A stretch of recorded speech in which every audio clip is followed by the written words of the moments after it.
So let suppose कि आपके bank account में 10,000 रुपीज़ कैश पड़े हैं एंड लीगली आप 5,000 के लॉस में हो।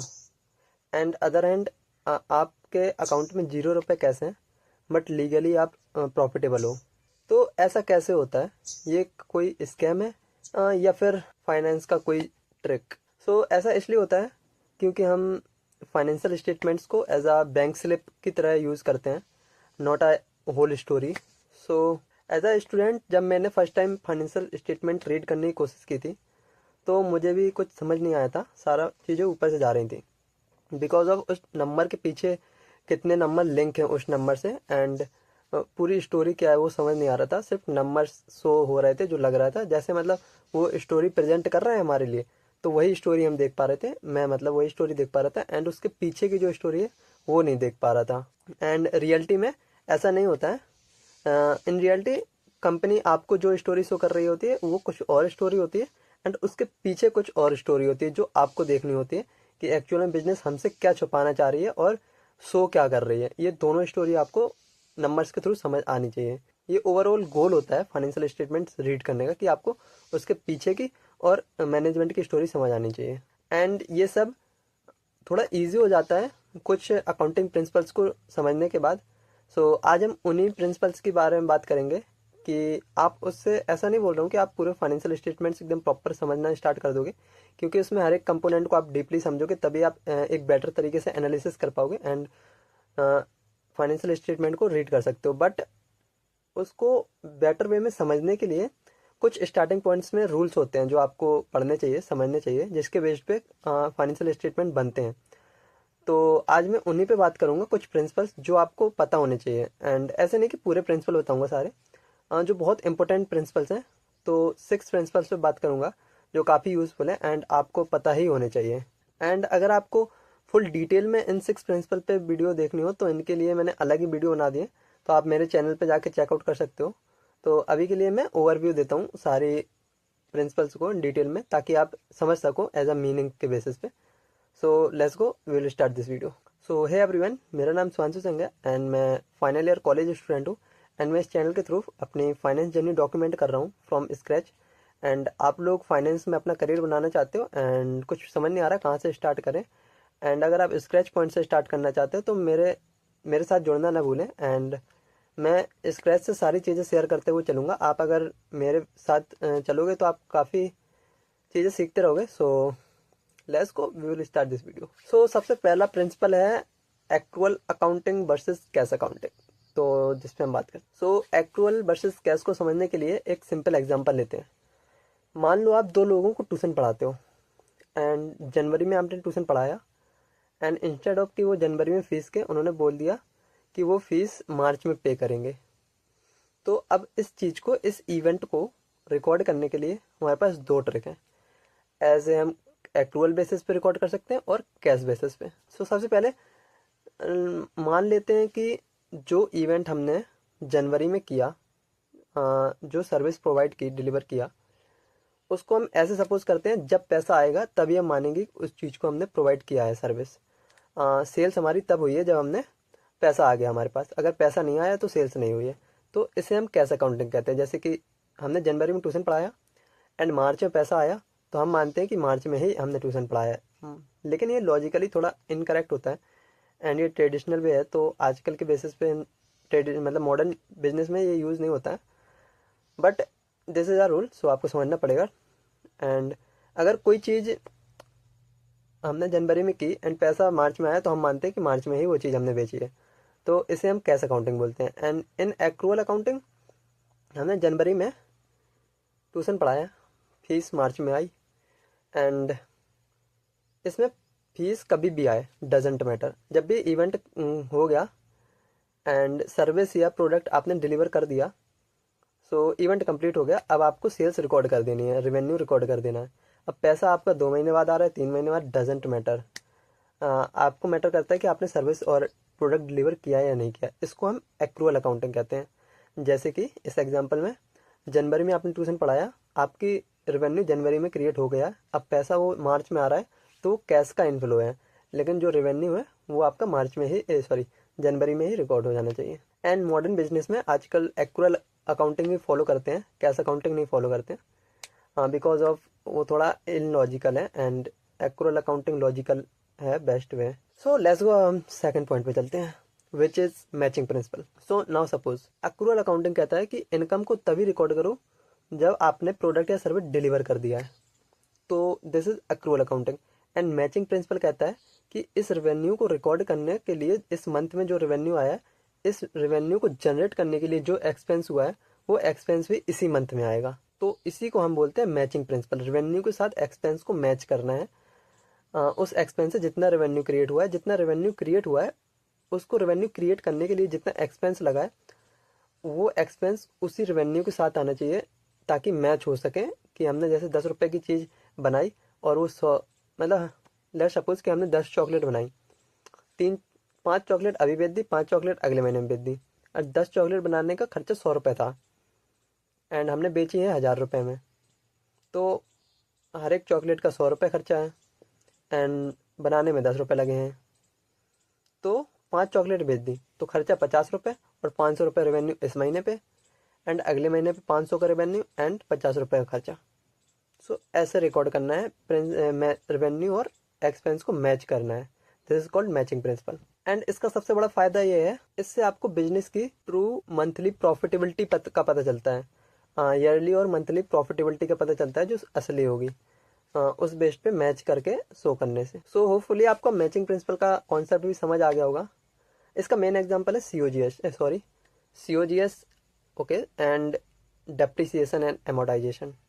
As a COGS as a operating expense and depreciation and amortisation as a capex expense, capital expense. So ये दो मेन एग्जांपल हैं मैचिंग प्रिंसिपल के, जो ऑपरेटिंग एक्सपेंस में हमें प्रोडक्ट का एक्सपेंस मैच करना होता है एंड कैपिटल एक्सपेंस में कैपिटल का एक्सपेंस मैच करना होता है based on revenue. So hopefully आपको मैचिंग प्रिंसिपल भी समझ आ गया होगा अब।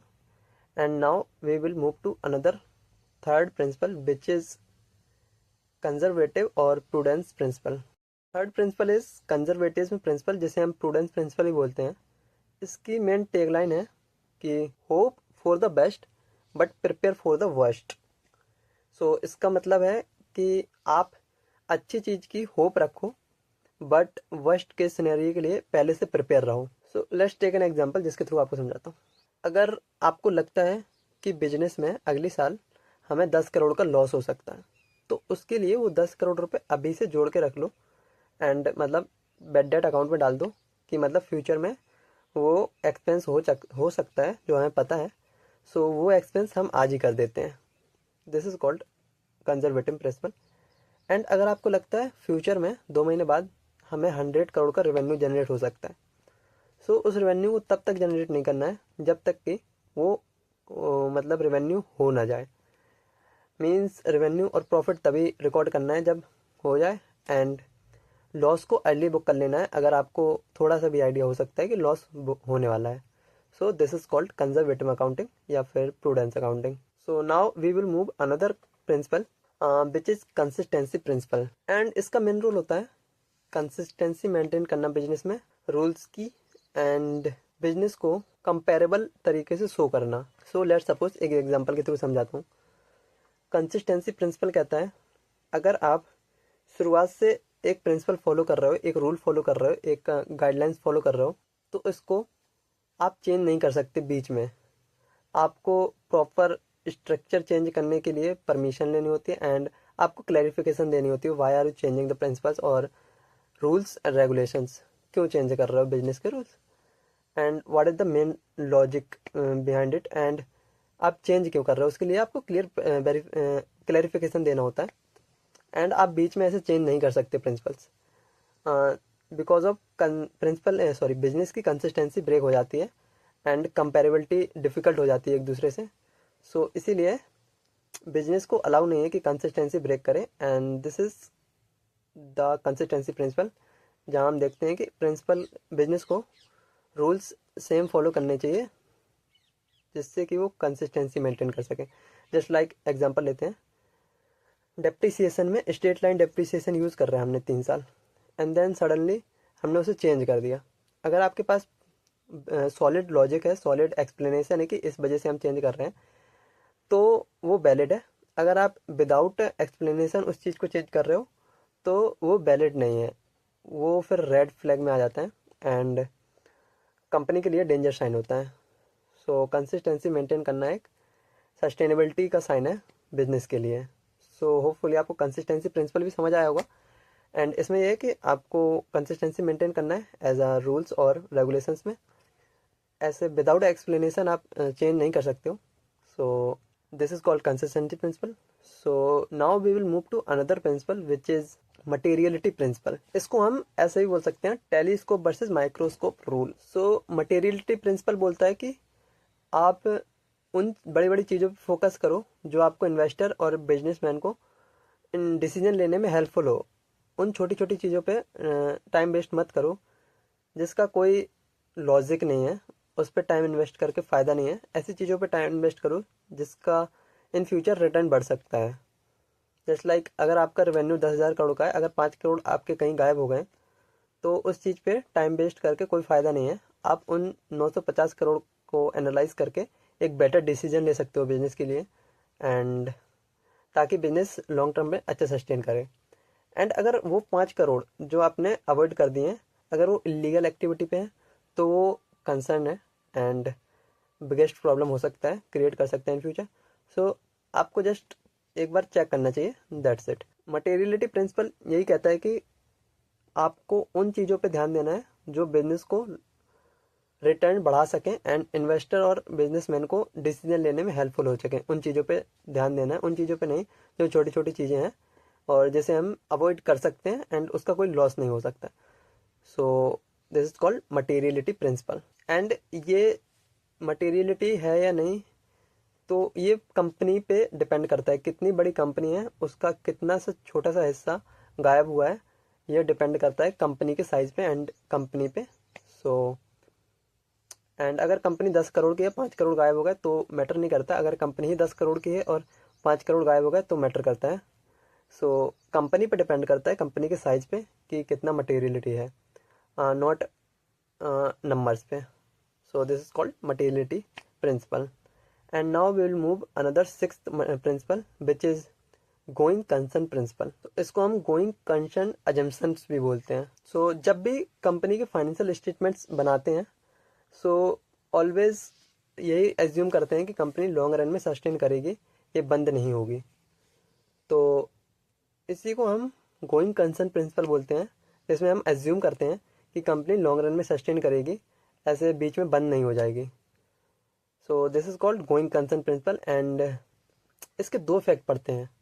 अगर आप नेगेटिव सोचोगे तो कंपनी की वैल्यू डिक्रीज हो जाएगी एंड आप पॉजिटिव सोचोगे तो कंपनी की वैल्यू ऊपर रहेगी, अच्छी रहेगी, मतलब जो ओरिजिनल वैल्यू है। जस्ट लाइक सपोज कि अगर हम सपोज एज्यूम करते हैं कि कंपनी लॉन्ग रन में सस्टेन करेगी तो उसकी जो ओवरऑल वैल्यू है वो 90 करोड़ की अगर कंपनी है तो 90 करोड़ का ही वैल्यूएशन रहेगा और बढ़ भी सकता है अगर उसकी क्वालिटी अच्छी हो तो। एंड अगर हम सोच लेते हैं कि कंपनी बंद होने वाली है, बैंकरप्ट होने वाली है या बंद करने वाली है, तो उसकी वैल्यू डिक्रीज हो जाएगी। ऑलमोस्ट डिपेंड करता है कि कितने लोग उस पर ट्रस्ट कर रहे हैं या नहीं। सो उस बेसिस पे डिक्रीज होगी वैल्यू, बट वैल्यू जरूर डिक्रीज होगी। सो गोइंग कंसर्न इसलिए बनाते हैं कि हम कंपनी की जो ओरिजिनल वैल्यू उसको एज्यूम कर सकें एंड ये एज्यूम कर सकें कि कंपनी लॉन्ग रन में सस्टेन करेगी, उसकी ओरिजिनल वैल्यू वही रहेगी। So this is called going concern principle. And hopefully आपको ये 6 प्रिंसिपल समझ आ गए होंगे एंड इनका बिजनेस वर्ल्ड में बहुत ज़्यादा यूजफुल है। अगर आपको और डीपली समझना है एज अ इन्वेस्टर पीओवी से तो आप मेरी सेपरेट वीडियो हर एक प्रिंसिपल के लिए देख सकते हो। सो आज की वीडियो सिर्फ ओवरव्यू था ऑल 6 प्रिंसिपल्स के लिए एंड होपफुली आपको ये सारे प्रिंसिपल समझ आए होंगे। एंड अगर आपको थोड़ी सी वीडियो हेल्पफुल लगी हो तो जस्ट एक लाइक एंड चैनल को सब्सक्राइब कर लेना, बिकॉज ऐसी ही हेल्पफुल वीडियो मैं इन फ्यूचर लाता रहूँगा। एंड बिकॉज ऑफ मैं अपनी फाइनेंस जर्नी डॉक्यूमेंट कर रहा हूँ स्क्रैच से, तो ऐसे ही फाइनेंस के कॉन्सेप्ट आप लोगों के साथ शेयर करता रहूँगा। तो मेरे साथ जुड़ना बिल्कुल ना भूलें एंड जस्ट कमेंट भी कर देना अगर कुछ डाउट हो आपको। सो मिलता हूँ, तब तक के लिए मैं हिमांशु सिंह, साइनिंग।